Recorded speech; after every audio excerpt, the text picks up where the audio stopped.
Indahnya Ramadan. Sesaat lagi kita ikuti Indahnya Ramadan.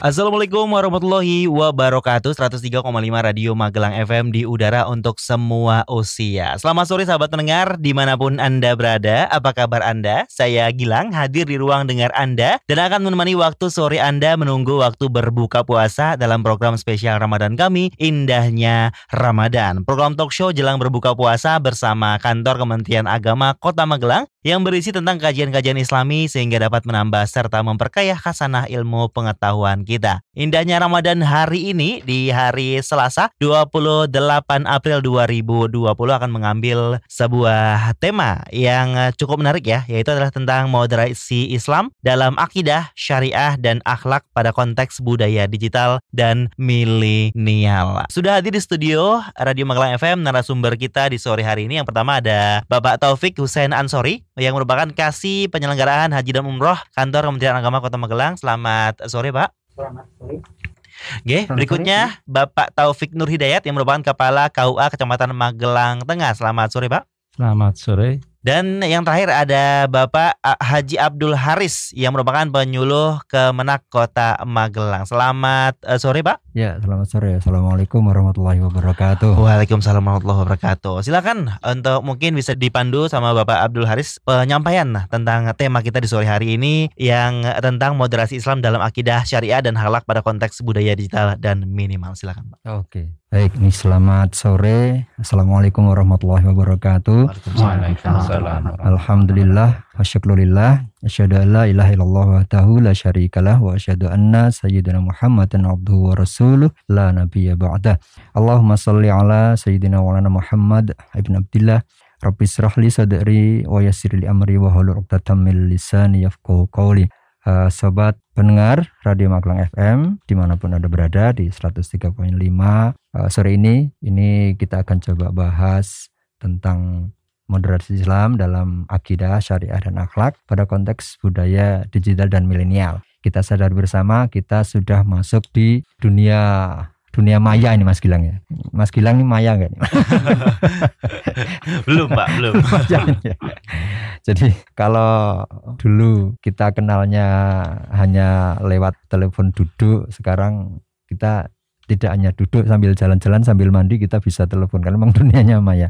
Yeah. Apapun bisa, teknologinya ada. Dan ini yang menarik, ini sekarang ini kan kita ada di budaya digital dan milenial. Nah, ini bagaimana penerapan akidah, syariah, dan akhlak ini kaitannya dengan moderasi Islam pada masa sekarang ini. Karena segalanya serba maya ini, kalau tidak hati-hati, kita tidak dasari dengan akidah yang kuat, kemudian syariah atau aturan-aturan atau fikih atau hukum yang kuat, dan juga akhlak yang tebal, bisa jadi semua orang akan hidup sendiri-sendiri nanti. Mas Gilang ya. Kalau Mas Gilang siaran sendiri sih biasa ini. Nah, ini pada awal ini akan disampaikan paparan yang pertama tentang moderasi Islam dalam akidah, syariah, dan akhlak akan disampaikan oleh Bapak Taufik Nur Hidayat MSI. Ini beliau haji ini. Tersebutkannya akan disampaikan oleh Sholat juga. Ya, puasa, sholat, haji. Pak Taufik Hussein ini juga sama. Mereka belum kasih penyelenggara haji dan umrah. Ya, silakan Pak Taufik Nur Hidayat MSI untuk disampaikan monggo moderasi Islam. Assalamualaikum warahmatullahi wabarakatuh.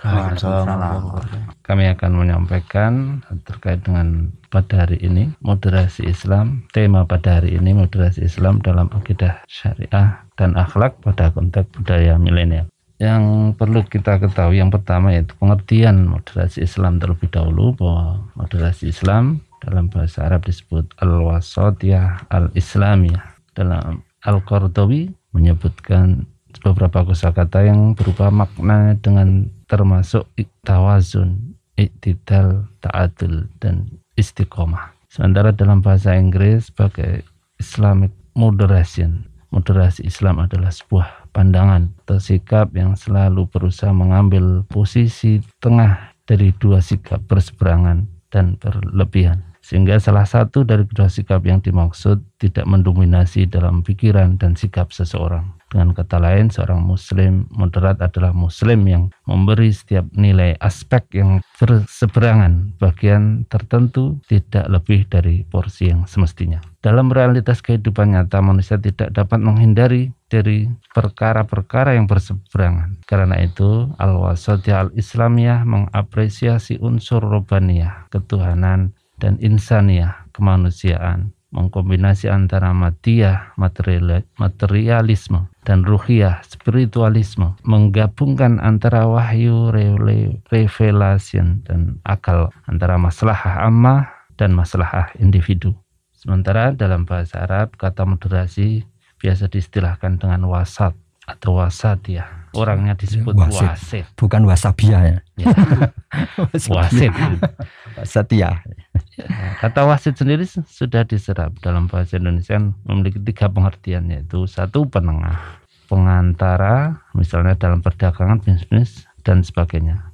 Yang kedua, pelerai, pemisah dalam perdamaian antara yang berselisih, dan yang ketiga, pemimpin di pertandingan. Kemudian prinsip-prinsip moderasi Islam. Islam sesungguhnya memiliki prinsip-prinsip moderasi yang sangat mumpuni. Antara lain keadilan, keseimbangan, dan toleransi yang merupakan bagian dari paham Ahlus Sunnah wal Jamaah yang dirumuskan oleh Imam Al-Hasan Asy'ari dan Abi Mansur Al-Maturidi di bidang akidah, dan mengikuti salah satu 4 mazhab, yaitu mazhab Hanafi, mazhab Maliki, mazhab Syafi'i, dan mazhab Hambali. Pada bidang syariah dan dalam bidang tasawuf mengikuti Al-Ghazali dan Al-Junaidi Al-Baghdadi. Adapun salah satu karakter Ahlus Sunnah wal Jamaah adalah selalu dapat beradaptasi situasi dan kondisi. Oleh karena itu Ahlus Sunnah wal Jamaah tidaklah jumud, tidak kaku, tidak eksklusif, dan juga tidak elitis, apalagi ekstrim. Tengah gitu ya Pak. Ya. Itu namanya moderasi Islam. Prinsip-prinsipnya diantara yang pertama yaitu keadilan. Adalah adil, kalau dalam bahasa Indonesia bisa diartikan tidak berat sebelah atau tidak memihak, berpihak pada kebenaran, dan yang ketiga sepatutnya tidak sewenang-wenang. Sebagaimana dalam surat An-Nisa ayat 58 sebagai berikut. Innallaha ya'murukum an tu'addul amanata ila ahliha wa idza hakamtum bainan nas an tahkumu bil adl. Innallaha ni'ma ya'idukum bih. Innallaha kana sami'an basira. Sesungguhnya Allah menyuruh kamu menyampaikan amanat kepada orang yang berhak menerimanya, dan menyuruh kamu apabila menetapkan hukum di antara manusia supaya kamu menetapkan dengan adil. Sesungguhnya Allah memberi pengajaran yang sebaik-baiknya kepada kamu. Sesungguhnya Allah adalah Maha mendengar lagi Maha melihat. Kemudian prinsip moderasi yang kedua yaitu tawasun. Berasal dari kata tawasa, ya tawasanu, tawazunan, yang berarti seimbang.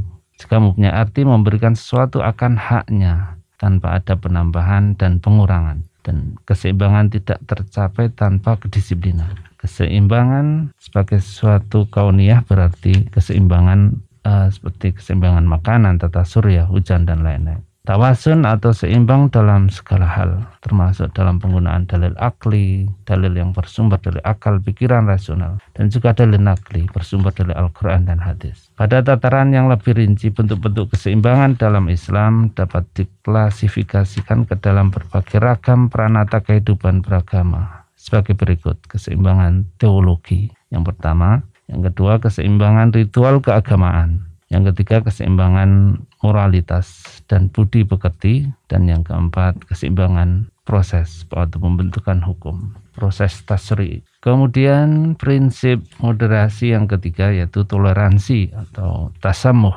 Dari segi bahasa tentunya bahasa Arab bahwa tasamuh adalah yang paling umum digunakan di masa ini untuk arti toleran. Tasamuh berakar dari kata samhan yang memiliki arti mudah, kemudahan atau memudahkan. Kata tasamuh secara harfiah berasal dari kata samhan yang memiliki arti kemudahan dan memudahkan. Sementara itu dalam kamus besar memaknai toleran sebagai berikut. Bersifat atau bersikap menenggang, menghargai, membiarkan, atau membolehkan. Pendirian, pendapat, pandangan, kepercayaan, kebiasaan, kelakuan yang berbeda atau bertentangan dengan pendirian sendiri. Jadi toleransi secara bahasa adalah sikap menghargai pendirian orang lain, dan menghargai bukan berarti membenarkan apalagi mengikuti. Kemudian moderasi Islam dalam akidah, syariah, dan akhlak. Moderasi dalam akidah merupakan sistem keimanan hamba secara total terhadap wujud Sang Pencipta. Berikut perangkat ajaran yang diturunkannya. Hal ini merupakan sebuah dimensi akidah yang memuat aturan paling dasar menyangkut sistem keimanan dan kepercayaan seseorang terhadap Allah Subhanahu wa Ta'ala sebagai pencipta alam semesta. Lebih dari itu, pemaknaan iman secara benar dan tulus adalah Islam yang dimaksudkan untuk dapat menstimulasikan sisi spiritualisme keagamaan paling asasi dalam penghambaan dan pengabdian secara total kepada Allah Subhanahu wa Ta'ala. Untuk itu harus kita ketahui bahwa akidah yang berasal dari akar kata bahasa Arab i'tiqad yang berarti keyakinan atau kepercayaan. Akidah dengan begitu mengandung perangkat keimanan dan keyakinan akad Sang Pencipta jagat raya dengan kekuasaan mutlak yang dimilikinya. Akidah pun dapat didiversifikasikan dalam 4 istilah, yaitu akidah ketuhanan, akidah kenabian, akidah kerohanian, dan akidah kegaiban. Akidah Islam memiliki ajaran-ajaran yang moderat. Ciri-ciri yang tampak adalah bahwa akidah Islam serasi dengan fitrah dan akal, mudah dan terang, tidak ada unsur kerancuan dan abadi, dan tidak bertentangan dengan ilmu pengetahuan. Moderasi ajarannya terlihat dalam pemaparan tentang pokok-pokok keimanan seperti ketuhanan, kenabian, malaikat, dan kitab suci.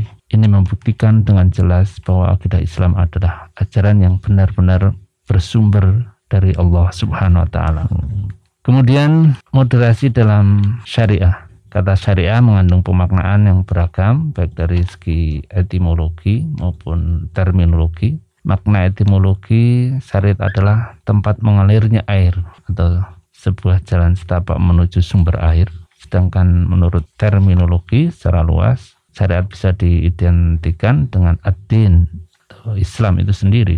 Syariat adalah panduan hukum, baik menyangkut hubungan hamba dengan Tuhan maupun hubungan manusia dalam berinteraksi sosial sehari-hari. Syariah terbagi menjadi 2 macam, yaitu syariah dalam makna yang luas dan syariah dalam makna yang sempit. Syariah dalam makna luas mencakup aspek akidah, akhlak, dan amaliyah, yaitu mencakup keseluruhan norma agama Islam yang meliputi seluruh aspek doktrin dan aspek praktis. Adapun syariah dalam makna sempit merujuk pada aspek amaliyah dari ajaran Islam yang terdiri dari norma yang mengatur tingkah laku konkret manusia seperti ibadah, jual beli, pernikahan, berperkara di pengadilan, dan lain-lain. Adapun untuk pembinaan syariah yang merupakan moderasi Islam itu sebagai berikut. Yang pertama yaitu tidak menyulitkan, yaitu syariat Islam yang diterapkan untuk memberikan kemudahan kepada pemeluknya dan tidak mempersulit dalam pelaksanaannya selama tidak mendatangkan mudarat dan tidak bertentangan dengan prinsip-prinsip syariah. Kemudian menyedikitkan beban. Menyedikitkan beban itu merupakan suatu hal yang logis bagi tidak adanya kesulitan karena di dalamnya banyak beban berakibat menyibukkan diri terhadap Al-Quran untuk meneliti perintah-perintah dan larangan-larangan yang ada di dalamnya. Pasti dapat menerima terhadap kebenaran pokok ini karena dengan melihatnya sedikit memungkinkan untuk mengetahuinya dalam waktu sekilas dan mudah mengamalkannya, tidak banyak perincian-perinciannya, sehingga hal ini dapat menimbulkan kesulitan terhadap orang-orang yang mau berpegang dengan Al-Quran. Kemudian yang ketiga yaitu moderasi dalam akhlak dalam konteks kehidupan masyarakat Indonesia yang majmuk ini. Tidak semua teman kita berasal dari agama yang sama, ada kalanya berasal dari agama yang lain. Dalam hal ini Islam menggariskan akhlak bergaul dengan teman non-Islam dan juga agama yang tidak dapat dipaksa, karena agama juga tidak dipaksakan kepada orang lain.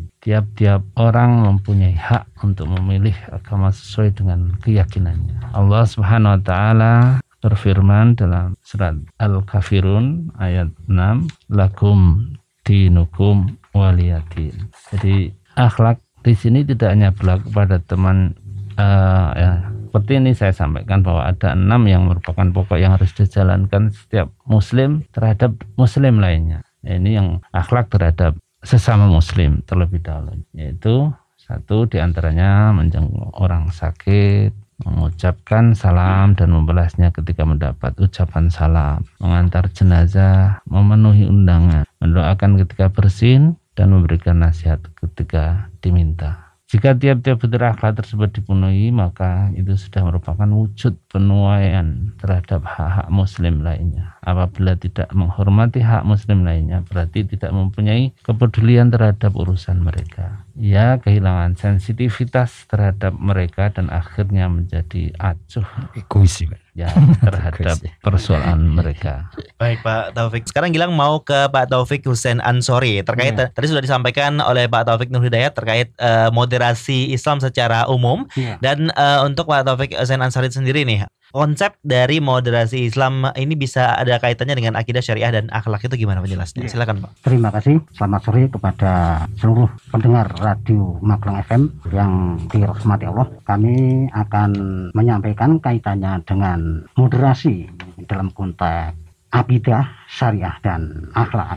Memang di dalam Islam seperti yang disampaikan tadi, dalam istilah moderasi itu, dalam istilah al-wasatiyah didefinisikan sebagai kondisi terpuji yang menjaga seseorang dari kecenderungan menuju 2 sikap ekstrim, sikap ifrat berlebih-lebihan dan mukosir mengurang-urangi sesuatu yang dibatasi oleh Allah. Dalam konteks ini moderasi dalam arti yang disebutkan dalam Al-Quran dalam surat Al-Baqarah 143, wa kadzalika ja'alnakum ummatan wasatan litakunu syuhada'a 'alan nas wa yakunar rasulu 'alaikum syahida. Di sini umat Islam dijadikan umat yang adil dan pilihan karena mereka akan menjadi saksi atas perbuatan orang yang menyimpang dari kebenaran baik di dunia maupun di akhirat. Dalam konteks ini moderasi memang dalam istilah keseimbangan, adil dan serasi. Tengah-tengah gitu ya. Iya, tengah-tengah. Oleh karena dalam konteks akidah, moderasi dalam konteks kita dalam kehidupan bernegara.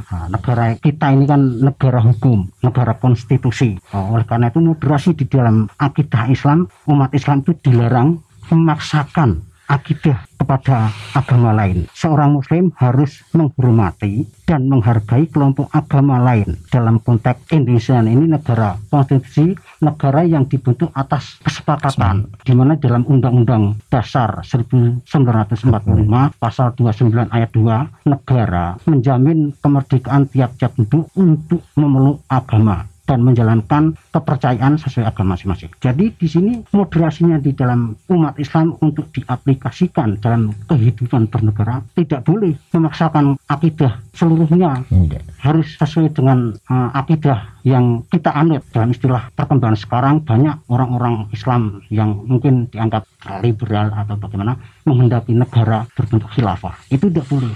Itu menyimpang dari moderasi sendiri, moderasi Islam. Oleh karena itu dalam konteks bernegara kita harus seperti yang disampaikan Pak Taufik, prinsip-prinsip moderasi itu harus ada toleransi gitu. Apalagi ada 6 agama di Indonesia ini ya. Di dalam Indonesia sekarang kan ada 6 agama secara konstitusi. Jadi orang Islam sendiri tidak boleh memaksakan kehendak atau menghina atau mengolok-olok kepada agama yang lain. Dan ini kalau dilakukan akan merupakan mewujudkan suatu masalah yang besar, karena di dalam negara Indonesia negara hukum. Jadi meskipun ingin menggenapi malah akan berhadapan dengan hukum sendiri, hukum sendiri malah akan ditangkap dengan aparat hukum karena secara konstitusi menyimpang dari aturan hukum negara. Secara moderasi di dalam Islam itu juga melanggar fitrah manusia sebagai umat Islam sendiri gitu. Lalu kaitannya dengan moderasi syariah, jadi seperti yang disampaikan Pak Taufik tadi, syariah dalam arti luas dan dalam arti sempit. Dalam arti sempit itu mengandung unsur-unsur dari agama din itu sendiri. Jadi syariah adalah panduan hukum, norma-norma hukum yang mengatur manusia hubungannya dengan sang pencipta maupun dengan sama manusia secara vertikal dan horizontal. Ya, hablum minallah wa hablum minan nas. Hablum minallah dan hablum nas. seperti yang disampaikan Pak Taufik tadi, prinsip-prinsip dari moderasi itu yang pertama tidak menyulitkan, yang kedua tidak membebani. Kaitan dan prinsip-prinsip syariah dalam aplikasi ini, dalam kehidupan sehari-hari memang sangat lentur. Moderasi di dalam hukum syariah ini artinya tidak membebani dan tidak menyulitkan umatnya. Sebagai contoh, berkaitan dengan ibadah puasa itu wajib dijalankan oleh setiap muslim. Namun ibadah puasa bisa juga menjadi tidak wajib pada masa waktu yang dilaksanakan ketika orang sedang mengalami sakit atau sedang dalam perjalanan jauh, musafir. Meskipun di waktu yang lain harus juga mengganti untuk dilaksanakan mengkodo ya, mengkodo puasa. Atau bagi orang yang tidak mampu puasa karena sudah tua, bisa diganti dengan membayar fidyah. Begitupun juga sholat 5 waktu itu wajib dilakukan oleh setiap muslim secara dengan syariat gitu ya, secara syariat dengan harus dilakukan dengan sempurna, ini memenuhi syarat dan rukunnya. Tapi ketika uzur syar'i tadi kan disebut tidak menyulitkan dan tidak membebani. Yasiru. Ya ini di sini tidak membebani. Di sini ketika orang dalam keadaan musafir, sholat yang ataupun orang yang dalam keadaan sehat harus dilakukan sempurna. Tapi ketika dalam keadaan sakit, sholat bisa dilakukan dengan tidur. Tiduran, jangan tiduran. Atau dengan tidur. Nah itu tidur nggak bisa sholat. Hukum syariah itu tidak membebani dan tidak menyulitkan. Kalau tidak bisa sholat, disolatkan ya. Sudah habis masanya. Kelenturan dan prinsipnya tidak membebani dan tidak membuat menyulitkan di situ. Moderasi Islam bisa diterapkan di dalam amaliyah kehidupan sehari-hari. Sebagai contoh ini, dalam kondisi normal, memang sebaik-baik sholat ini di dalam masjid berjamaah. Nah, misalnya ini dalam keadaan normal. Tapi ketika dalam kondisi tidak normal, dalam keadaan bahaya, misalnya di dalam suatu lingkungan ini seperti sekarang ini seperti sekarang ini pandemi COVID-19. Terkata sebelum pandemi yang lain, misalnya dalam suatu lingkungan ada harimau, binatang buas yang lepas atau singa yang di situ kira-kira akan membahayakan orang yang mau sholat jamaah atau sholat Jumat. Nah, di situ ada uzur syar'i karena ada bahaya. Jadi boleh melakukan sholat di tidak di masjid, jadi di rumah. Cuma berarti agama sendiri melindungi umatnya ya Pak? Melindungi umatnya. Tapi tetap harus sholat. Cuma tempatnya yang berbeda. Begitu yang lain ini.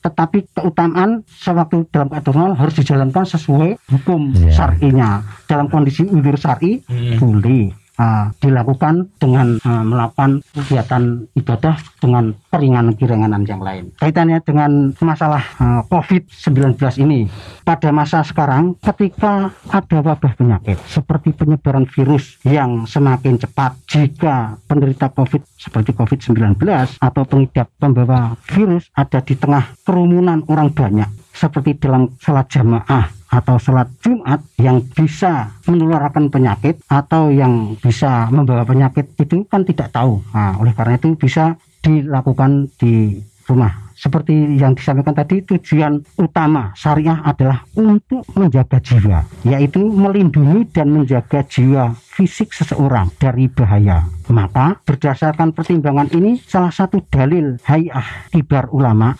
lembaga perkumpulan ulama besar Al-Azhar, membolehkan untuk meniadakan sholat Jumat dan sholat berjamaah 5 waktu. Khawatir penyebab masif virus corona yang akan membahayakan rakyat dan negara. Dalil yang membolehkan ini didasarkan pada hadis Nabi. Saya akan bacakan. Idza qulta asyhadu anna Muhammadar Rasulullah fala taqul hayya 'alas shalah qul shallu fi buyutikum. Ini disampaikan ketika azan. Pada saat pandemi atau berbahaya. Ini ketika ada saat hujan deras ini. Ketika saat hujan deras. Makanya ini saya artikan ini, apabila kamu mengumandangkan asyhadu anna Muhammadar Rasulullah, jangan langsung berkumandang hayya 'alas shalah. Mari mengerjakan sholat di dalam rumah. Shallu fi buyutikum. Gitu. Orang-orang saat itu terlihat mengingkari. Ini yang disampaikan hadis Ibnu Abbas, bahwa orang yang lebih baik dari aku pernah melakukan sholat Jumat adalah sebuah keharusan. Jadi ketika ada hujan deras saja pun Nabi Muhammad SAW menganjurkan untuk sholat di rumah. Mengganti sholat zuhur itu di rumah. Apalagi ketika ada COVID, virus yang lebih bahaya dari hujan, yang tidak hanya licin dan menjatuhkan, karena penyakitnya juga tidak tahu yang mana yang akan tertular dan yang menularkan. Nah, oleh karena itu dibolehkan. Hadis tersebut menjelaskan tentang bolehnya seorang tidak melaksanakan sholat berjamaah di masjid disebabkan oleh hujan deras. Maka tidak diragukan lagi bahwa bahaya virus mematikan lebih besar dari sebab kesulitan melaksanakan sholat di masjid dikarenakan hujan. Oleh karena itu, keringanan tidak melaksanakan sholat Jumat di masjid ketika ada wabah virus dan penularannya adalah hal yang dibenarkan oleh agama. Lalu sebagai gantinya, setiap muslim bisa melaksanakan sholat 4 rakaat di rumah masing-masing. Prinsipnya secara syariat tetap harus sholat, Pak. Tetap harus sholat gitu. Cuma ditiadakan Jumat di masjid, pulang tetap tidak sholat. Itu yang tidak boleh. Iya, tidak boleh. Tidak boleh, itu tetap harus sholat. Kumpulnya itu kan yang Iya, sebetulnya berkenan. Yang sekarang ditakuti informasi kan OTG, Mas Gilang. Orang tanpa gejala ini yang kita nggak tahu nanti karena banyak sehat-sehat aja tapi ternyata menulari. Carrier atau pembawa. Pembawa carriernya. Barangkali temukan alat kelihatan itu bawa apa gitu. Kayak narkoba itu kan kena itu ya, X-ray, tapi kalau ini nggak kena itu. Tahu. Ada yang tahu.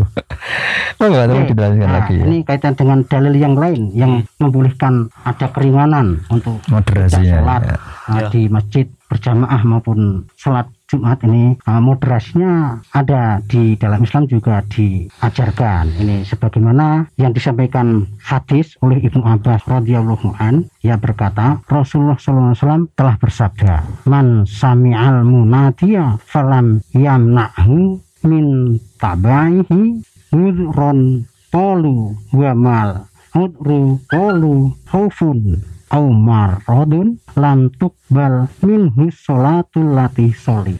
Barang siapa yang mendengar azan dan tidak punya alasan sehingga tidak menjawabnya atau mendatanginya, para sahabat bertanya, apakah alasan uzur itu? Beliau menjawab takut atau sakit. Maka di sini dibolehkan. Takut di sini kan berarti bisa dikontekskan dengan takut dengan suatu wabah tertular dan ini sakit. Nah, berarti takut tertular yang mengakibatkan sakit. Nah, ini bisa dimaklumi. Oleh karena itu melakukan sholat tidak harus berjamaah di masjid dan sholat Jumat di masjid ketika wabah yang membahayakan, menakutkan, yang bisa mengakibatkan suatu penyakit, untuk sholat bisa digantikan di dalam rumah ini. Baik, sahabat pendengar, Anda masih mendengarkan program spesial Ramadan kami, Indahnya Ramadan. Dan di studio masih bersama 3 orang narasumber. Yang pertama ada Bapak Taufik Nursian Ansori dari Kasih Penyelenggaraan Haji dan Umroh, ada Bapak Taufik Nurhidayat dari Kepala KUA Kecamatan Magelang Tengah, dan ada Pak Abdul Haris, penyuluh Kemenak Kota Magelang. Sekarang kita mau ke Pak Haris nih, terkait dengan tema kita nih Pak ya, moderasi Islam dalam akidah syariah dan akhlak. Dan ada konteks yang berkaitan dengan budaya digital dan milenial. Ini adalah topik sangat menarik karena memang era yang sekarang bisa dibilang era milenial. Mungkin bisa dikaitkan dengan istilah-istilah dan juga moderasi Islam itu sendiri. Silakan Pak Haris. Sebelum saya lanjutkan ini, Pak Taufik mau meneruskan sedikit tentang moderasi di akhlak tadi. Kurang sedikit ya. Silakan Pak Taufik. Baik, kami teruskan kaitan dengan moderasi dalam konteks akhlak seperti yang sudah disampaikan oleh Bapak Taufik tadi. Kaitan dengan moderasi di bidang akhlak, Islam menganjurkan untuk saling berinteraksi dengan sesama muslim itu harus dilaksanakan. Di antaranya ada 6 tadi, menjenguk orang sakit, mengucapkan salam, dan yang terakhir memberikan nasihat ketika dibunuh.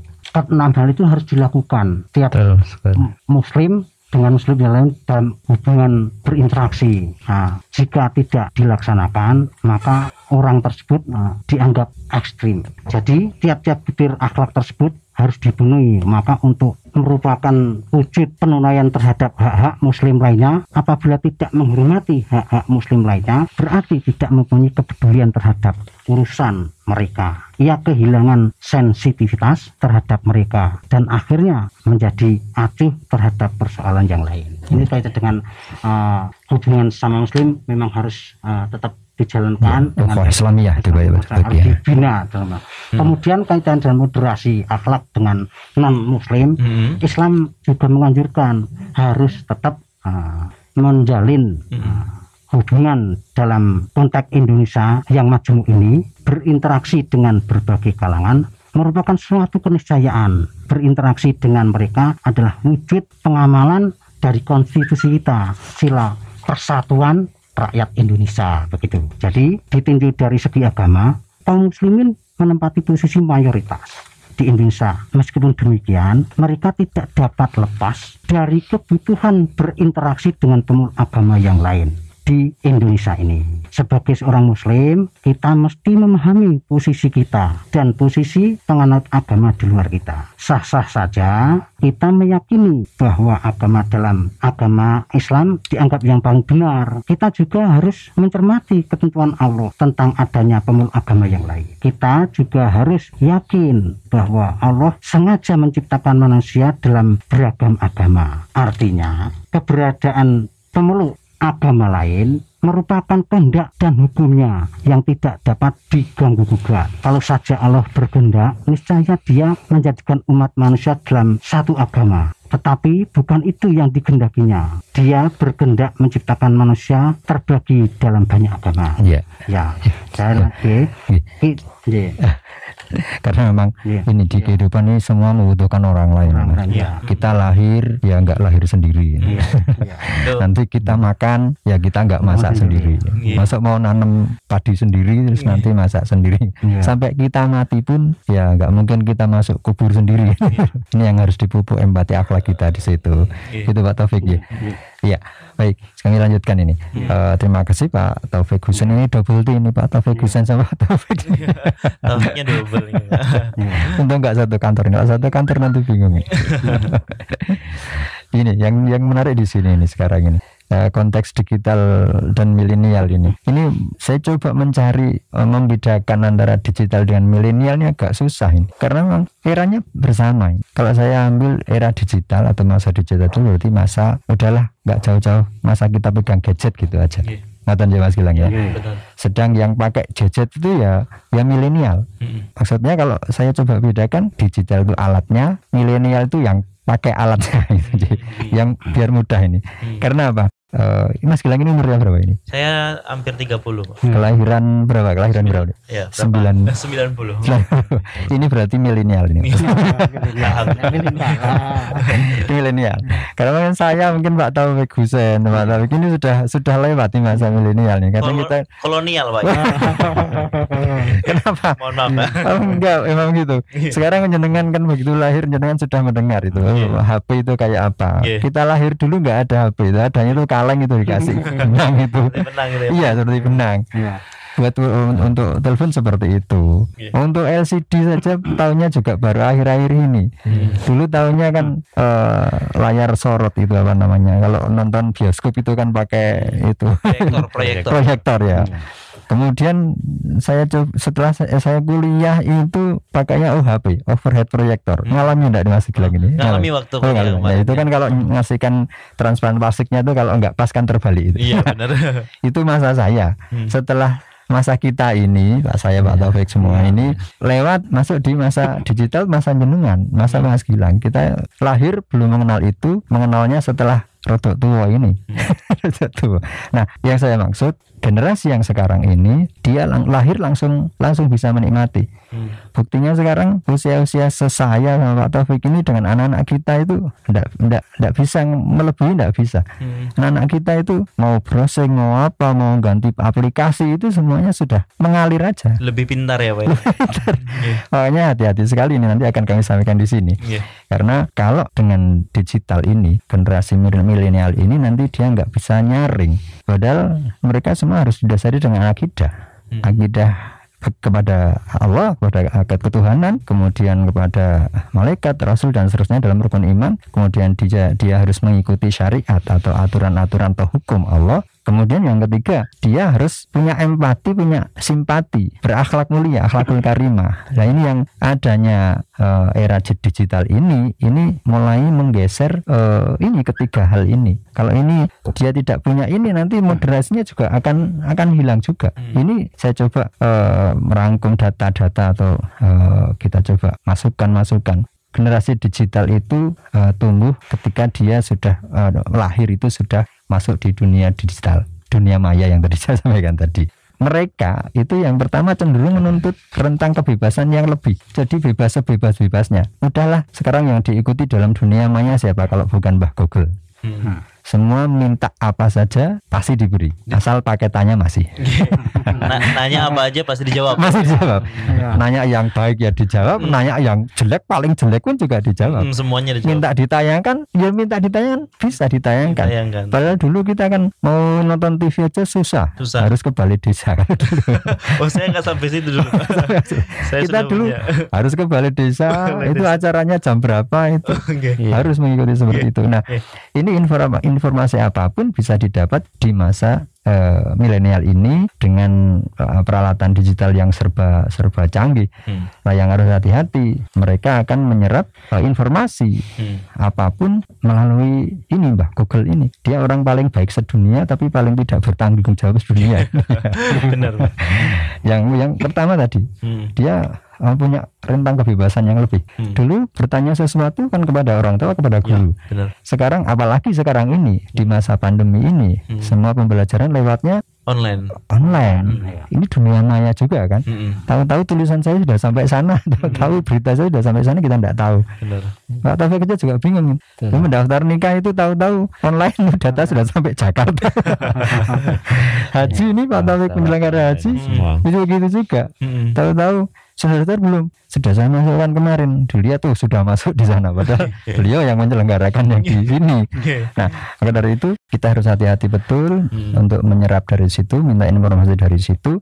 Carilah sesuatu yang bertanggung jawab. Nah, ini kita harus dasari anak-anak kita atau ini saya sebut anak-anak kita. Misalnya kita sudah tua. Bagaimana dia bisa mengambil informasi dari era digital ini karena dia adalah pelakunya. Kemudian yang kedua, ini senang mengekspresikan diri.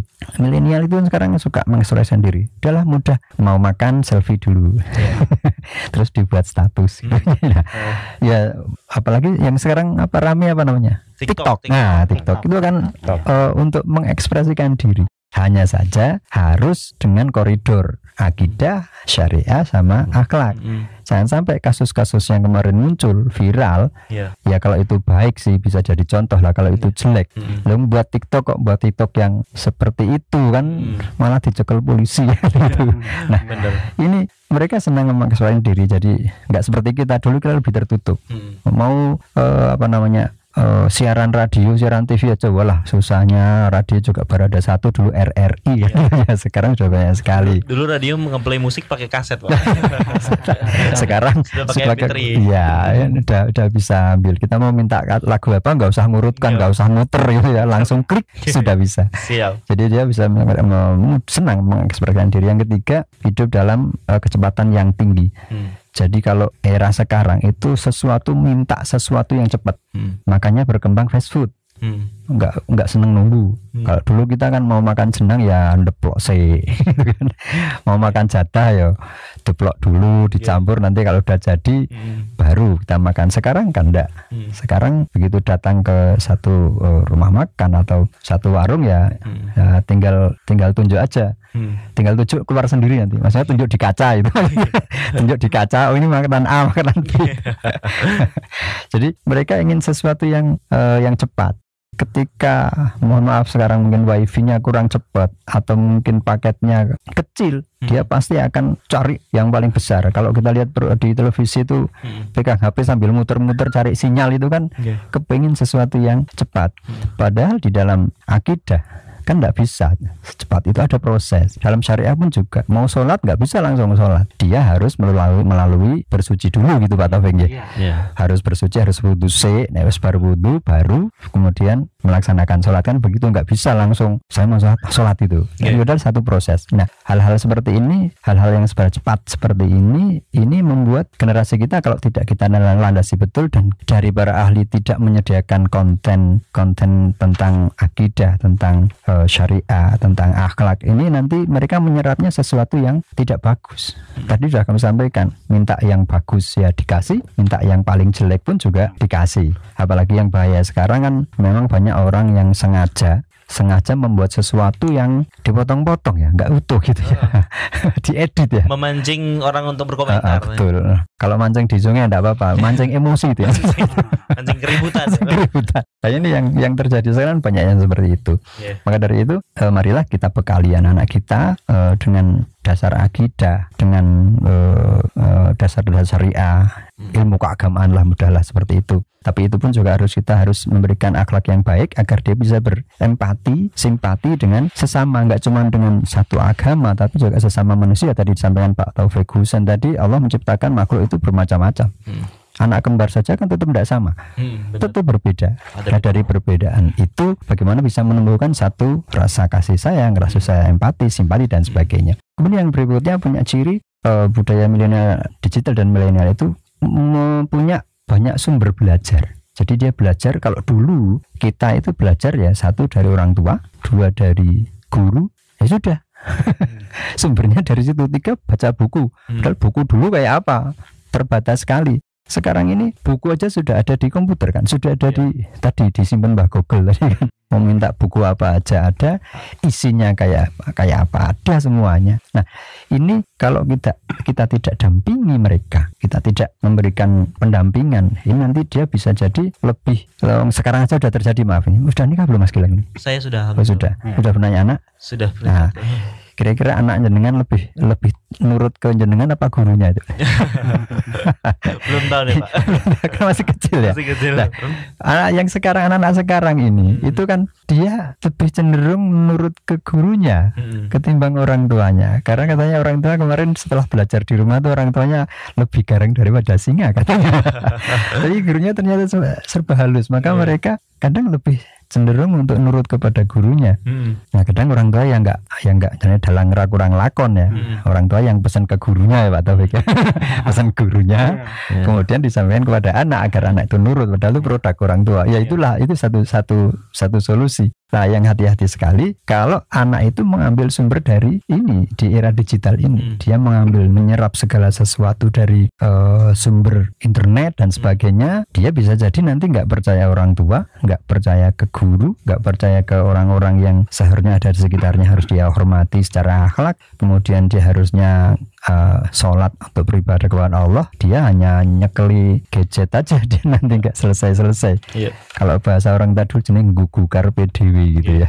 Nah, hal semacam ini haruslah kita berikan terus kepada anak-anak kita, generasi milenial ini, bekali mereka. Meskipun mereka menyerap dari dunia maya ini, tapi kita imbang dengan pendampingan, dan juga kita mohon kepada para ahli juga menyediakan konten-konten yang memberikan pendidikan kepada mereka, karena mereka tidak terbatas. Anak TK, belum TK lah, umur 2 tahun 3 tahun sekarang lihat YouTube sudah bisa. Tinggal pencet pinjam orang tuanya. Kalau kebetulan kalau HP-nya naruhnya sembarangan kan nemu gitu. Dia nemu itu. Kemudian lanjut lagi sedikit, lebih memilih komunikasi dua arah. Jadi mungkin maaf ini radio itu kan satu arah. Kalau interaktif baru dua arah. Dia minta jawaban yang cepat. Seperti Pak Taufik Nur Hidayat ini juga agak susah ketika mau ditanya, Pak kalau nikahnya agak cepat mboten gitu. Prosesnya ini kan tidak langsung bisa. Pak Taufik bisa juga gitu. Kok mbok kulo di haji kulo dicepetke sekarang sudah 25 tahun gitu aja. Tidak bisa. Dia harus belajar bersabar. Bahwa segala sesuatu itu ada prosesnya. Dan ini juga masuk di dalam ranah akhlak. Kalau aturan-aturannya berarti masuk di ranah syariat. Dan apa yang dia tuju, kalau itu dari satu keagamaan berhubungan dengan Allah, berarti dia masuk di ranah akidah. Kalau dia sudah bisa menumbuhkan rasa akhlak itu, dia akan berempati, simpati, dia juga akan sabar. Dia nggak akan mencari jalan piye caranya aku ben iso kaji cepet, nikahnya juga cepet gitu loh. Itu kan mereka memang harus nunggu. Ibarat kalau orang dulu mau makan saja kan harus lewat lise kan gitu, nggak langsung makan. Sekarang sih fast food bisa. Nah yang terakhir yang yang radio TV itu kan tidak langsung interaksinya ya. Nah ini bagi anak sekarang milenial itu mereka tidak mungkin kurang tertarik ya dengan seperti ini. Padahal inovasi yang dijalankan Magelang FM luar biasa loh. Magelang FM ini menjemput segala sesuatu dimanapun tempatnya, apapun dilakukan. Talk show semuanya, kemudian sapa pendengar, informasi semuanya masuk. Nah semoga aja lah, banyak juga yang mendengarkan radio di Magelang khususnya. Kemudian yang terakhir ini suka berbagi dan berkolaborasi. Jadi dia akan berkompetisi dengan kecepatan dan juga dia akan kompetisi dengan yang lain. Ini karena sekarang eranya era kompetitif. Dia akan bagaimana bisa memacu agar dirinya bisa mudah nomor 1 lah sampai finish nanti. Padahal dunia maya nggak ada finishnya sampai sekarang. Komunikasi yang dulu hanya telepon nggak lihat mukanya, sekarang sudah ada visi. Video call cuman 1 orang 2 orang ya Pak. Ini kalau sekarang pakainya aplikasi. Ya aplikasi. Video call pakai WA itu sudah bisa 4 orang. Pakai IG bisa 6 orang ya. Di grup bisa 8 orang. Tambah sekarang pakai aplikasi Zoom. Wah, mau berapa orang kan masuk. Nah, ini hal-hal semacam ini memang budaya kita sekarang sudah masuk ke situ. Tetapi yang harus kita tekankan betul pendampingan kita kepada anak-anak kita generasi milenial atau generasi digital ini dengan pendampingan yang luar biasa, karena memang alamnya sekarang zamannya harus seperti ini. Dan juga mohon kepada para ahli itu untuk bisa menyediakan konten-konten yang bagus yang bisa diserap, karena kalau anak-anak itu menyerap sesuai dengan hatinya itu nanti dia akan tertarik. Tapi kalau tidak dengan hatinya ya dia nggak akan mau, dan kalau itu terjadi dia akan menjauhi hal-hal yang harusnya diperintah agama, bisa menjadi akhlakul karimah, dan juga bisa menumbuhkan moderasi di antara kita semua itu Mas Gilang. Baik, terima kasih Pak Abdul Haris. Ini kita langsung saja ya, untuk penutupan. Mungkin ada beberapa tambahan kalimat penutup untuk diskusi kita atau dialog kita di sore hari ini di indahnya Ramadan. Mungkin dari Pak Taufik yang mana nih? Pak Taufik Nur, silakan. Terima kasih. Mungkin ini penutup dari saya. Budaya digital dan juga milenial yang tadi banyak disampaikan oleh beliau Bapak Haji Haris merupakan sebuah globalisasi yang bukan hal yang dapat kita hindari. Mau tidak mau haruslah kita hadapi dengan penuh kebijaksanaan, dengan menanamkan nilai moderasi, baik itu moderasi akidah, moderasi syariah, moderasi dalam akhlak. Sebagai muslim sudah sepatutnya kita mengkaji dan mempelajari setiap perkembangan zaman yang terjadi agar senantiasa bisa tetap menjaga ukhuwah insaniyah, yaitu seluruh umat manusia adalah bersaudara. Ukhuwah wataniyah, persaudaraan dalam kebangsaan. Ukhuwah Islamiyah, persaudaraan antar sesama muslim. Dengan prinsip ini, masyarakat muslim akan dapat menghadapi tantangan globalisasi, baik dalam berbangsa dan bernegara Indonesia ataupun menjadi bagian dari warga dunia. Terima kasih. Baik, terima kasih.